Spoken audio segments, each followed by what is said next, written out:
I am R. Gayatri, working as Assistant Professor in EC Department at SNS College of Technology. Today I am going to discuss about the topic of cellular system, which comes under the wireless communication unit for the subject principles of communication system. Today I am going to discuss about the history, what is a wireless communication and what is a cellular systems and what is a network cells, frequency reuse and cellular network concepts. First, history. The radio communication, we know already, it was invented by Marconi in 1893.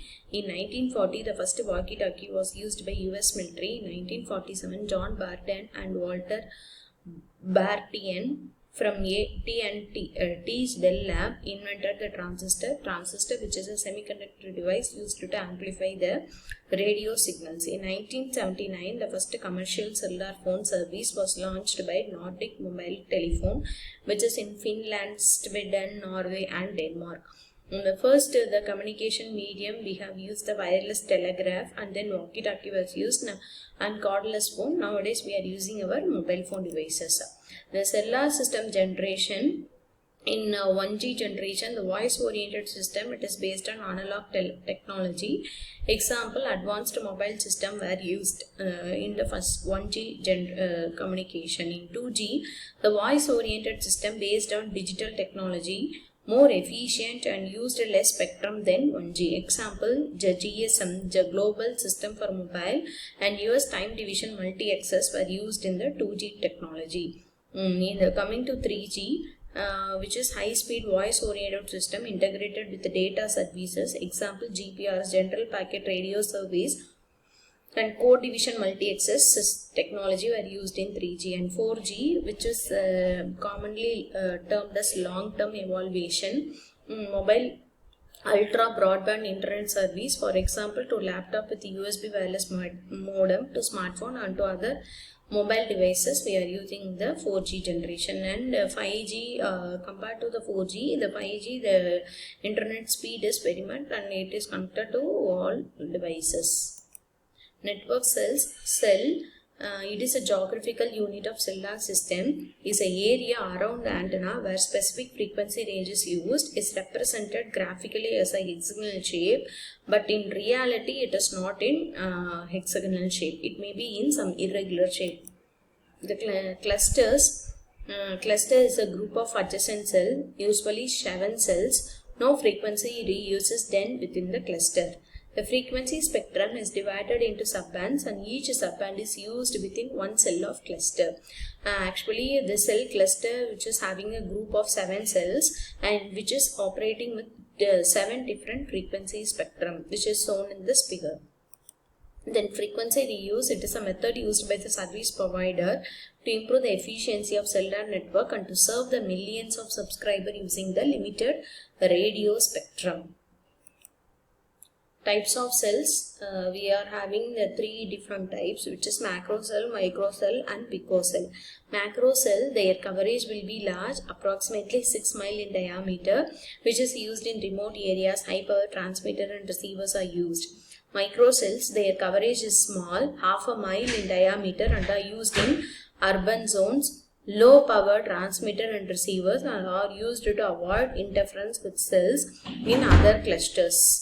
Picocell covers an area such as buildings. Picocells covers an area such as buildings or tunnels.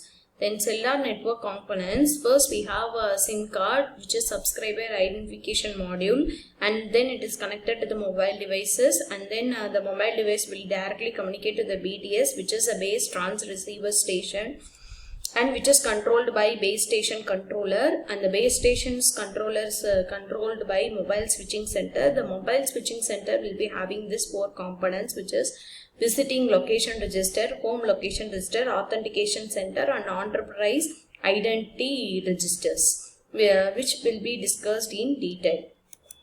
BTS, which is base transceiver station, the main component of the cell, and it connects a subscriber to the cellular network for transmission/reception of information. It uses several antennas spread across a cell. The base station controller, it is an interference between the BTS and it is linked to the BTS by cable or microphone link. It routes a call between BTS and it is also connected to the mobile switching center. The mobile switching center, the coordinator of the cellular network, it is connected to several base station controller.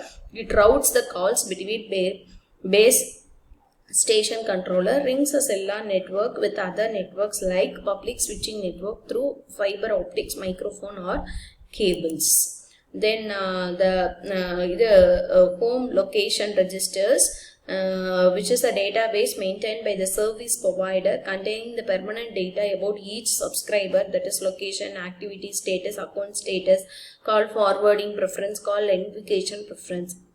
Then visitor location register, VLR, the database that stores the temporary data about the subscriber. It is kept in the mobile switching center of the area the subscriber is located in. When the subscriber moves to the new area, the new mobile switching center requests this VLR from the HLR of the old mobile switching center. Then equipment identity register is a database located near the mobile switching center and containing the information identification of cell phone like IMEI number. Then components of cellular phone. First we are having the radio transceiver, which is for low power radio transmitter and receiver antenna, which is usually located inside the phone. Control circuitry, it forms a data sent to and from the base station controller, controls the signal transmission and reception. Man-machine interface consists from the keyboard, keypad and a display, is managed by control circuitry. SIM, integrated circuit card that stores identity information of the subscriber. Battery, which is usually a lithium-ion battery, the power unit of the mobile phone. Let's take some assessment. In which frequency region does a cordless phone mostly used? Which is used as 43 to 50 megahertz. The evolution of cell phone stands from 1G to 5G, where G represents our generation. Okay, thank you for listening.